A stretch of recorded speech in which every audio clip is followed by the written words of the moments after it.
안녕하세요. 뉴스반장입니다. 윤석열 정권, 이보다 더 나쁜 정권은 없었다. 권익위 전 간부, 숨진 국장, 명품백 사건 처리 잘못됐다. 토론. 사건 제대로 처리되지 않았는데 막지 못해 죄송하고 아쉽다. 토로회. 해법 찾아야 하는 국장으로서 무혐의 결정에 따른 비난에 괴로웠을 것. 노컷뉴스 보도 내용입니다. 국민권익위원회 간부가 스스로 목숨을 끊었습니다. 고인의 명복을 빕니다. 김건희 여사의 디올 명품백 수수 사건은 많은 사람들의 분노와 좌절, 모욕감을 안겨준 윤석열 정권의 핵심적인 치부입니다. 도덕적 양심의 벼랑 끝으로 내몰리는 공무원들이 곳곳에서 고통받고 있을 겁니다. 검사들이 출장 뷔페에 가듯이 김건희 여사 앞에 불려가 핸드폰 뺏기고 신분증 뺏기고 수사했다고 하니 국민권익위야 오죽했겠습니까? 예외도 특혜도 성역도 없이 조사하겠다던 검찰총장도 결국 사과를 할 수밖에 없었던 윤석열 정권의 무도함이 끝내 아까운 한 공무원의 목숨을 앗아갔습니다. 윤석열 정권, 이보다 더 나쁜 정권이 있었을까? 야당 탄압 정적 제거, 이재명 대표 죽이기에는 전대미문의 폭력을 휘두르고 김건희 여사의 도이치모터스 주가 조작 의혹, 디올 명품백 수수 사건은 정권의 명운을 걸고 철통방어합니다. 일찍이 군사독재 정권에서도 찾아보기 힘든 모렴치의 극치입니다. 이러니 윤석열 정권을 두고 전두환 정권보다 더 잔인하고 이명박 정권보다 더 비열하고 박근혜 정권보다 더 무능하다고 하는 겁니다. 김건희 씨의 명품백 수수 사건을 담당했다 스스로 세상을 등진 국민권익위원회의 국장급 간부가 사건 조사를 종결 처리하는데 반대하는 입장을 평소 밝혔던 것으로 확인됐습니다. 이 간부는 20년 가까이 부패 방지 업무를 해온 자신의 인생이 부정당하는 것 같다며 괴로움을 토로했다는 증언도 나왔는데요. 결국 윤석열 대통령과 김건희 씨는 그의 죽음에 대해서 자유롭지 못하게 됐습니다. 지난 6월 국민권익위원회가 전원위원회의에서 김건희 씨의 명품백 수수 의혹 조사를 종결 처리하기로 의결한 다음날 실무 책임자였던 고 김모 국장 대리는 종결에 반대하며 소수 의견을 냈던 한 권익위원회에게 문자를 보냈는데요. 다른 의견이 있었고 권익위 모든 사람들이 다 종결이라는 결과에 동의하지 않는다는 모습을 보여주셔서 정말 감사드린다. 조만간 직접 찾아뵙고 감사 말씀 올리겠다고 썼습니다. 복수의 권익위 관계자들은 자존심이 컸던 고인이 최근 사건 이후 많이 힘들었다고 전했는데요. 한 관계자는 20년 가까이 부패 방지 업무를 해온 자신이 부정당하는 느낌이라며 힘들었다고 말했습니다. 고인과 선후배 사이인 또 다른 권익위 관계자도 김건희 씨 사건 조사가 한창일 때부터 조사를 종결할지를 두고 고 인사와 자꾸 부딪힌다고 말했다. 또 조사 종결 이후 만났을 때 권익위를 아예 관두고 싶어해 말렸다고 전했는데요. 야당은 즉시 고인에게 사건을 종결하도록 밀어붙인 수뇌부 인사는 누구냐며 상임위에서 진실을 밝히겠다고 예고했습니다. 국힘당은 또 애도를 표하면서도 사실관계가 확인되지 않은 상황에서 야당이 안타까운 사건을 다시 정쟁 소재로 삼으려 한다고 맞섰는데요. 인간의 죽음까지 정쟁화하려는 자들이 누구일까요? 이들이 과연 사람입니까? 짐승도 이러지는 않을 듯 싶습니다. 마약과의 전쟁을 선포하며 중독성 강한 약물에 대해 강력한 제재와 통제로 대한민국이 청정국을 유지하겠다고 떠들어댔던 윤석열 정부. 하지만 드러나는 사실들은 충격 그 자체였는데요. 성과 만들기 보여주기식 쇼로 인해 벌어진 12구 이태원 참사, 이어 터진 세관 마약 수사 외압 의혹 사건, 이번에는 고위공직자로 내정된 후보자가 청문회 과정에서 자녀가 마리화나를 흡입했다는 사실까지 알려지며 모두를 할 말을 잃게 만들었습니다. 더 기가 막힌 건 이런 사실이 드러났음에도 내정자는 후보직을 사퇴할 생각이 없음을 밝혔다는 거죠. 대한민국의 모든 도덕적 기준과 윤리적 가치를 땅바닥으로 내동댕이 치며 인적 평가 기준을 하향 평준화시키고 말았는데요. 참담합니다. 이제는 어떤 범죄자도 가족들이 어떠한 범죄와 연루되어 있어도 고위공직자가 될 수 있는 길을 열고 만 거죠. 모든 기준은 조국 조국혁신당 대표가 되어야 맞는 거 아닐까요? 하다 이제는 마리화나까지 한 자녀를 둔 후보자가 인사청문회를 통과하는 기상천외한 일이 벌어질 듯한데요. 본인이 사퇴해야죠. 이게 말이나 되는 겁니까? 뭐 하나 제대로 하는 게 없는 이상하고 괴상한 정부.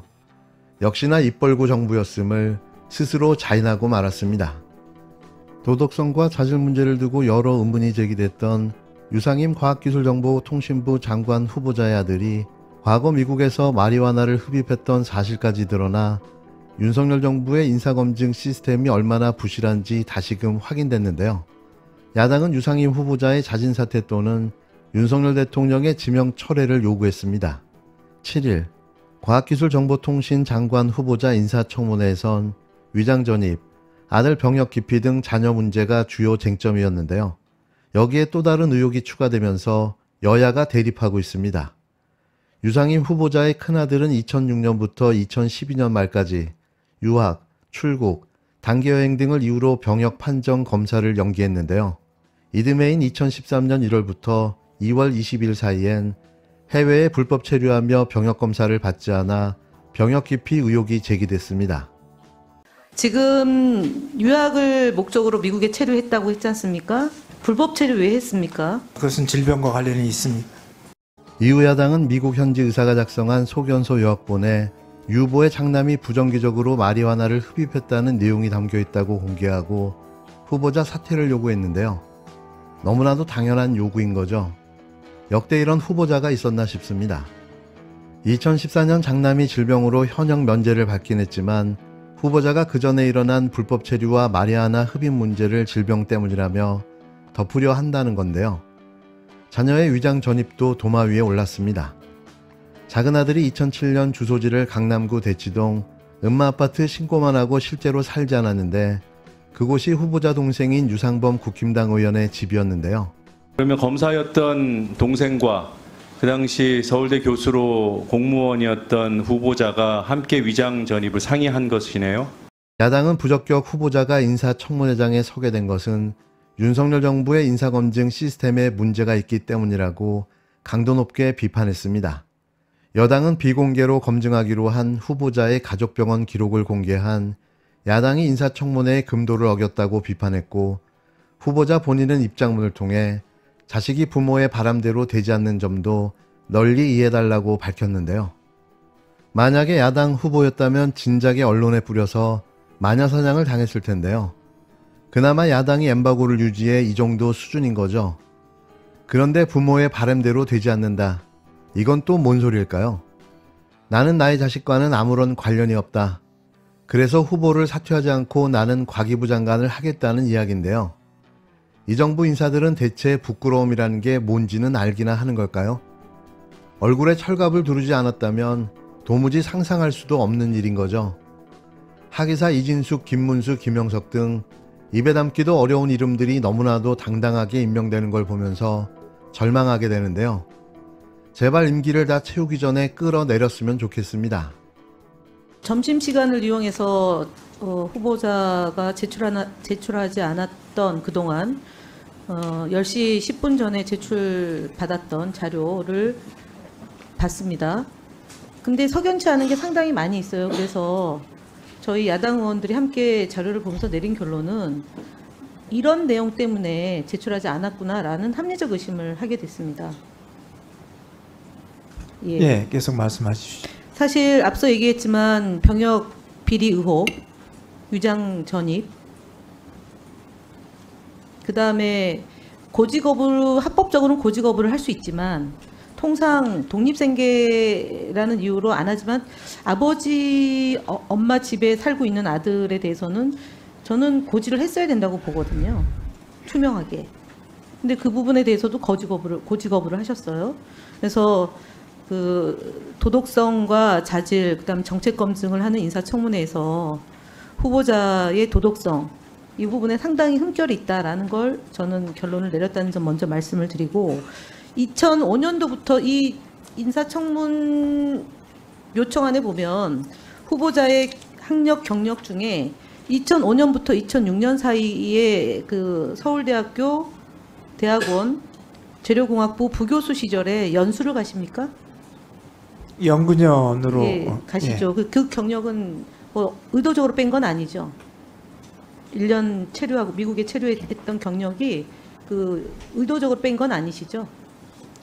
저는 뭐 뺀 적이 없다고 아니, 기억하는데요. 없어서 얘기하는 겁니다. 그 시기에 가족들하고 미국을 같이 가셨고, 그리고 아들은 미국에 그냥 고등학교 3학년 때 자퇴를 하고 이제 미국의 공립학교에 들어갑니다. 자퇴가 아니고 거기는 학기제가 틀려서 아니, 그러니까 여기에 자퇴라고 제출한 후보자가 제출한 학력 기록에 2005년 2월 28일 날 자퇴 유학이 돼 있어요. 그러니까 상문고등학교를 자퇴한 걸로 돼 있어요, 아드님이. 그것은 이제 그런 형태가 되겠죠. 그러니까 자퇴한 겁니다. 그래서 고등학교 2학년 때 2005년도에 3학년 때 간 거니까. 가족들이 미국에 간 게 아드님을 대학을 미국에 보내기 위해서 그 시기를 택하지 않았겠냐라고 보여지고요. 두 번째는 그리고 이제 미국을 아들께서 첫째 아들이 2005년부터 2007년까지 대학을 다니고 또 2007년도부터 2009년까지 또 대학을 다녀요. 맞죠? 근데 보통의 경우는 2년제를 다니다가 4년제로 간다거나 이런 식으로 하는데 공교롭게도 다 2년제를 다니고 뭐 휴학하고 이럽니다. 그래서 계속 그 병역과 관련해서는 연기를 몇 차례 걸쳐서 합니다. 그리고 2011년부터 2013년까지 미국에서 생활을 하죠. 혹시 직업이 뭐였나요? 그 시기에?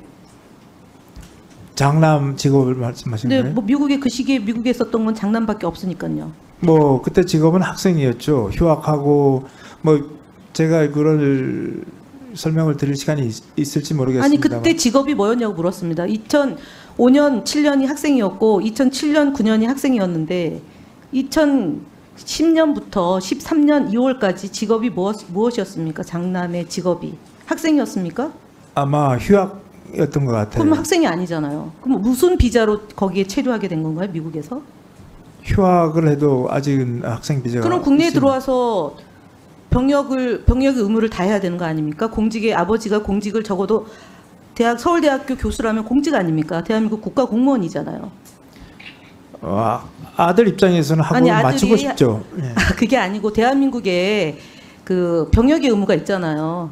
아버지는 국가공무원이고 아들도 그 병역의 의무를 다하기 위해서 노력을 해야 되잖아. 병역을 기피하기 위해서 노력을 기울이는 게 아니라 병역의 의무를 다하기 위해서 기본의 의무를 해야 되잖아요. 근데 제가 여쭤본 건 2010년부터 2013년 2월까지 직업이 뭐였습니까? 휴학생이었습니까? 네, 휴학을 생활비는 하면서 어떻게 조달했습니까? 본인이 알바도 좀 했던 것 같고 많이 뭐 주로- 보내주셨잖아요, 돈을. 네, 예, 부인과 여기 후보자가 계속 돈을 송금하잖아요. 그러니까 제가 볼 때는 합리적 의심은 군을 보내지 않기 위해서 미국에 있지 않았냐라는 점을 묻는 겁니다. 그렇지는 않습니다. 지금요, 제가 추가로 또 질의할 텐데 유장 전입과 관련해서 아까 형식적인 문제라고 말씀하셨잖아요. 유장 전입이 형식적인 겁니까? 좋은 학교를 보내기 위해서 강남 8학구는 상식적으로 대한민국의 공정과 상식에 비춰보면 서울대학교 교수를 하고 있는 부모의 자제분이 학교 폭력 내지는 학교에 시달려서 강남 8학군으로 이사를 가서 거기에 중학교, 고등학교를 보냈다. 그게 학교에 적응이 안 돼서라고 하는 말을 믿을 수 있을까요? 대한민국의 제가 국민들의 말씀 좀 드릴 수준을 수 너무 있습니까? 얕보고 말씀하시는 거 아닙니까? 강남 8학군입니다. 거기를 일본에서 그 아들이 7살, 8살 시절에 일본에서 있었고 그 둘째 아들은 훨씬 어린 시절에서 일본을 보냈고요. 한국에 들어와서 이제 초등학교를 들어간 거잖아요. 그 따돌림을 받아가지고 주소지를 옮겼다 이렇게 말씀하시잖아요. 유장 전입. 제가 여기서 따돌림 얘기를 한 적이 없습니다. 아까 얘기하셨는데요. 조센징 얘기, 뭐 일본에서 온 사람이라고 해서 다니다가 왔다고 해서 학교 적응을 못해서 옮겼다고 얘기하지 않으셨습니까?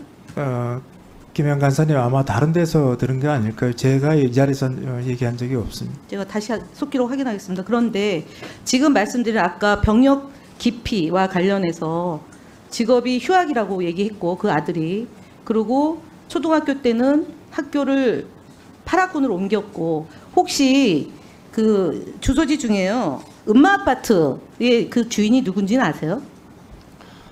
예, 압니다. 누군가요? 저희가 사전에 질문했을 때는 누군지 모른다고 얘기했는데 누굽니까? 제가 분명히 그 아니, 누굽니까? 사전질의 동생이라고 답변을 했었습니다. 동생 집입니까? 이 집이? 동생 집은 아니었습니다. 그럼 누구 집입니까? 다른 주인이 있었겠죠.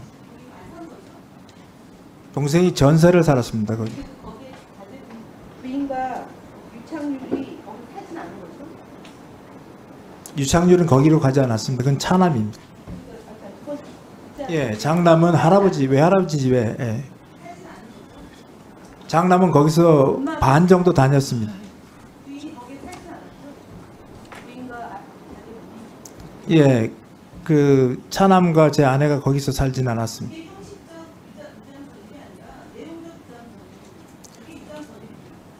이제 위장의 가장 큰 이유인 파라콘을 말씀하시는데 그런 그 학군을 보고 한 게 아니라 우리 아이들이 여러 가지로 이 전학을 시킬 수밖에 없는 그런 사정이 있어서 전학을 하게 됐습니다. 사정은 뭐 학폭이나 이런 것은 아니고 어쨌든 여기서 뭐 긴 시간 설명할 수가 없을 것 같아서 또 혹시 질문이 있으면 나중에 대답하겠습니다.